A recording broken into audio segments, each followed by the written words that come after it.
Hey guys, welcome to Human Fur, and today I'm going to be interviewing Kino the Barber, and I'm coming to you live from MVP Performance Barbershop here in Hartford, Connecticut.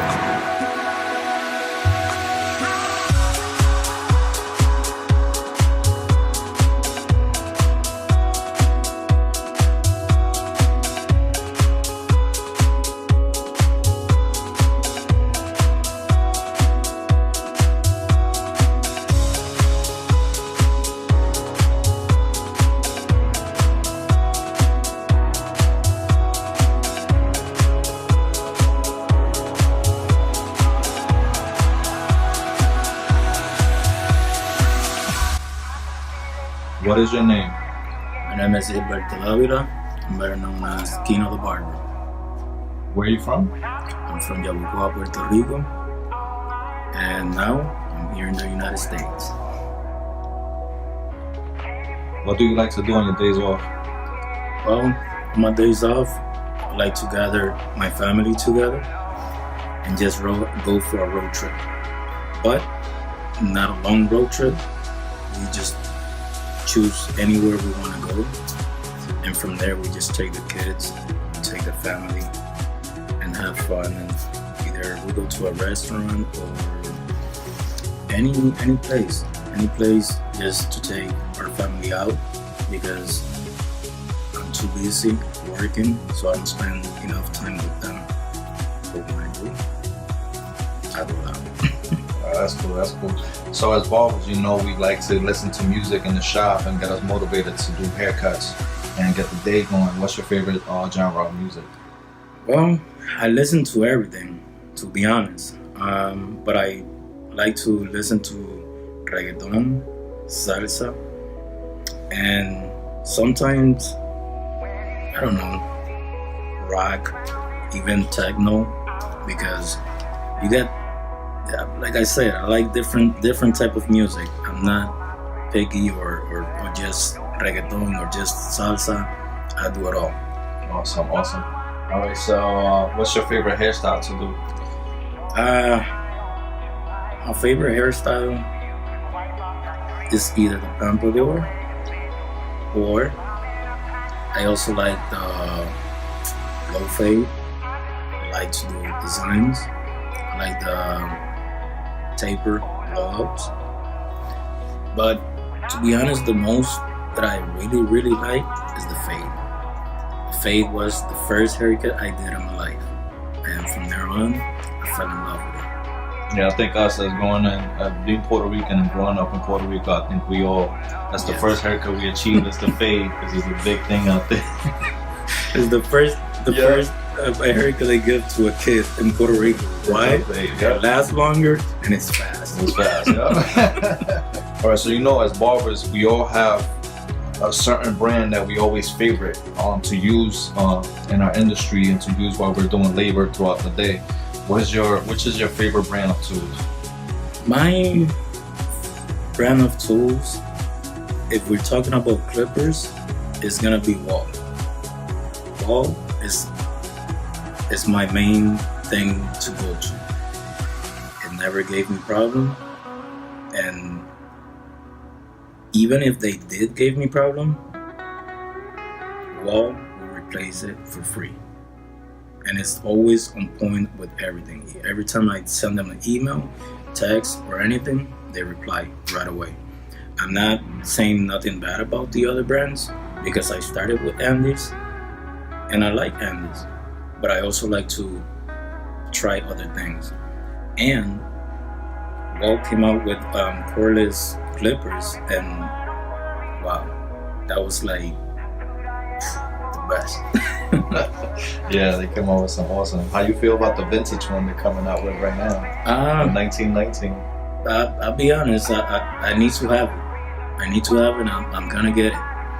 And a lot of people tell me, "Oh, you're crazy. You're obsessed with clippers. Why do you need so much?" They don't understand.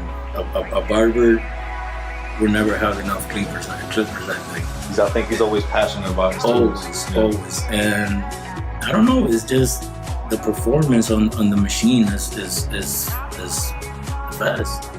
I love it. So every barber I know has a story on how we got into the industry. So tell me how you got into the industry.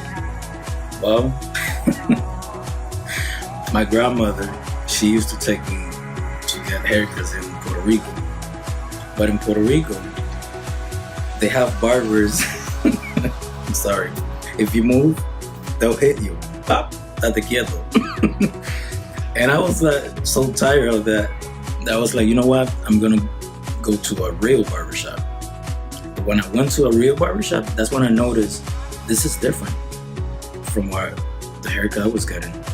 And I noticed how happy the people was after getting a haircut.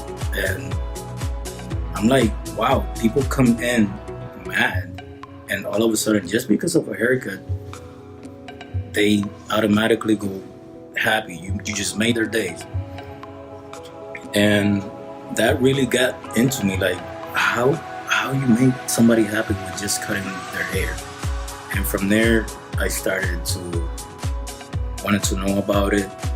Even when I was in high school, I used to take a small clipper, and they had this class. I don't know if they still have it. They used to call it study hall, and that's where I used to just do shape ups only, shape ups. Then from there on, I started watching videos online and other people, and it really got into me. And I was like, you know what? I'm just gonna start cutting hair. And I started cutting hair for free. Friends of mine, my brother, which I messed up his hair bad. But hey, we all got a beginning. But I got into it, and I met this barber named Eric, who helped me out from the beginning. Yeah, when I started, I didn't know how to use a straight razor. I didn't know how to do the blends. I didn't know how to do just a simple Caesar and a shape up. But he taught me how to do all that. What do I have to do to complete the fade? What do I have to, what guard? Because, you gotta learn 3, 2, 1, 0 and all that. And he was there with me, and, we started working. I used to cut his hair. He used to tell me, like, just do number 1. For example, number 2 on the top, do a number 1.5 on the side, just to bring the fade quickly, And that's how I started, and now it's my passion. I love barbering. I love everything about it, and now it's my turn to help. Okay, so every barber has a mentor or somebody they look up to continue their career path. Who is or has been a mentor to you to continue your career path? Well, my first mentor on social media, obviously, is Lowe's Cut It. Lowe's Cut It, ever since I saw his video, I was amazed. But my first mentor was Pacino. And the first time I saw him, it wasn't even online, on Instagram. It was on World Star Hip Hop. And when I saw that, on World Star Hip Hop, a barber teaching how to cut hair, I knew the industry was gonna go big.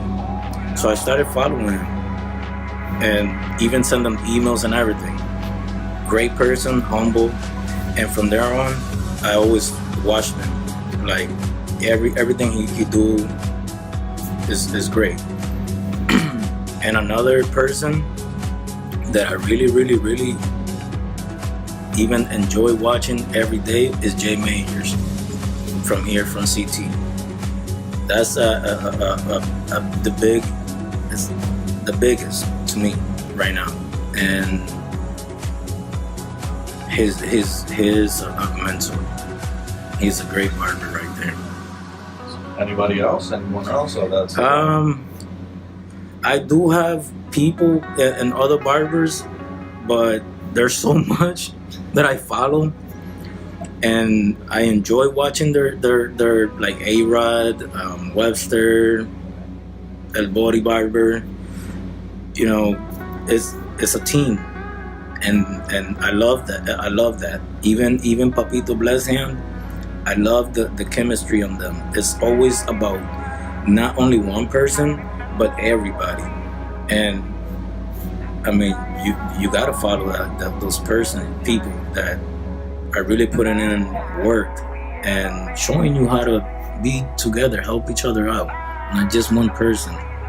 And I really look up to all of them.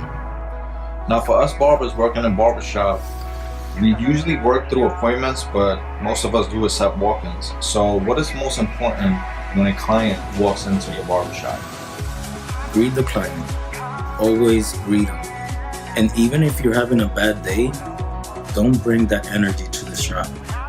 Always be happy, because you want that client to come back. And you want that client to not feel like a client, but feel like a family member, almost like a family member. And just say hi, how you doing, what can I do? And just don't sit the client in the chair and just, oh, you want a number 3 with taper? Yeah. No.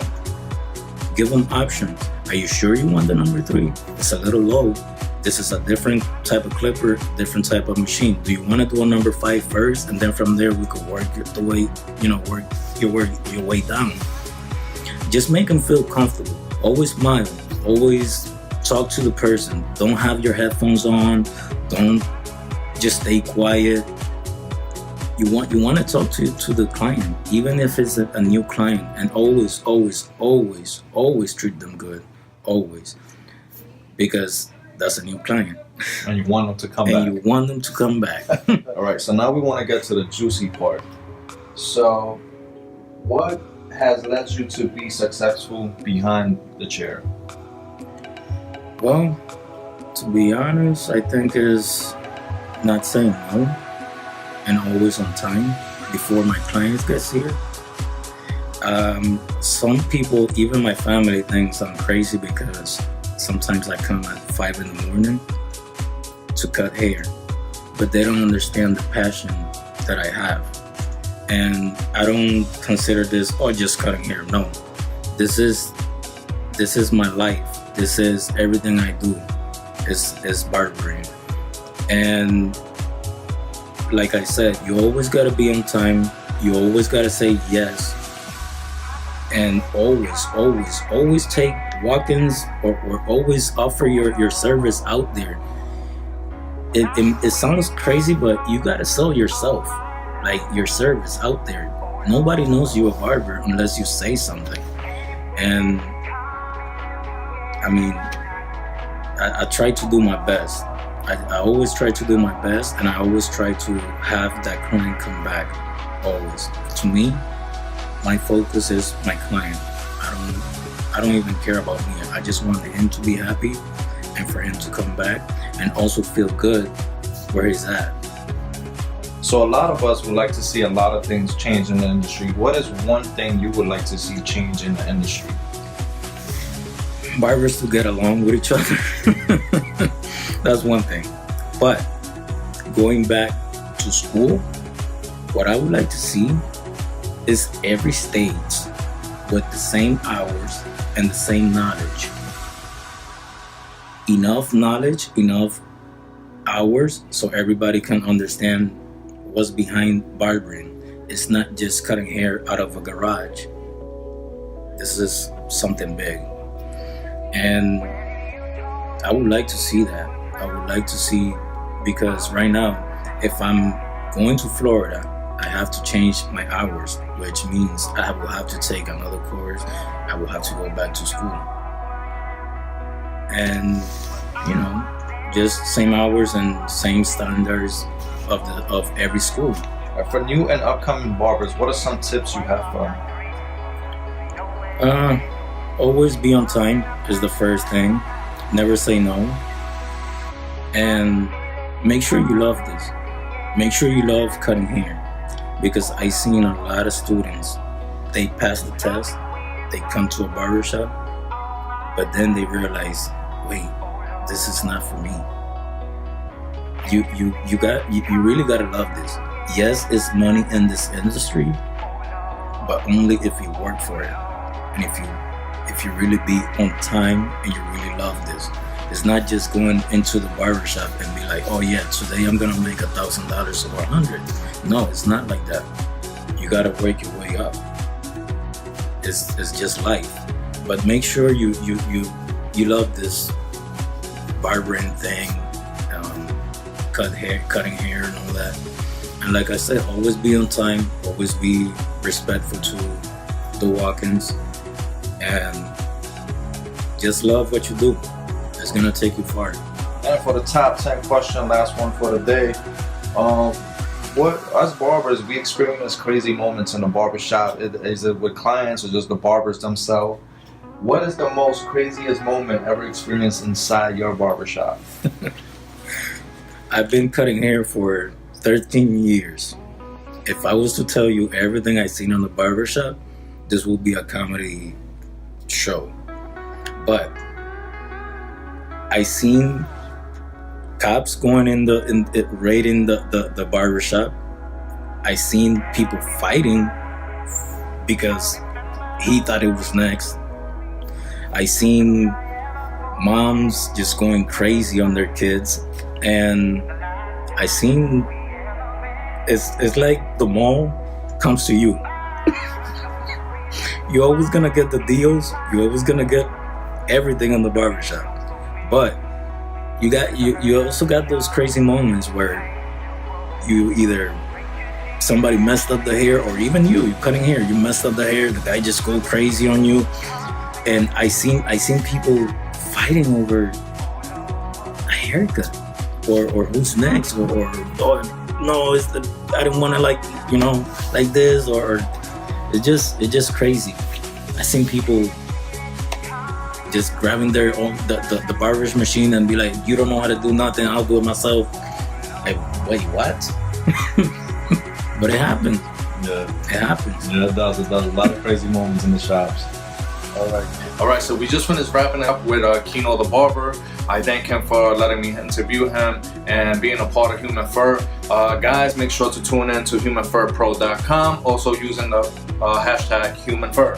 Human Fur is a very special hashtag because you're able to hashtag it on Instagram, and then from there it's transported over to our website, which people all over the world can view your photo and your work. So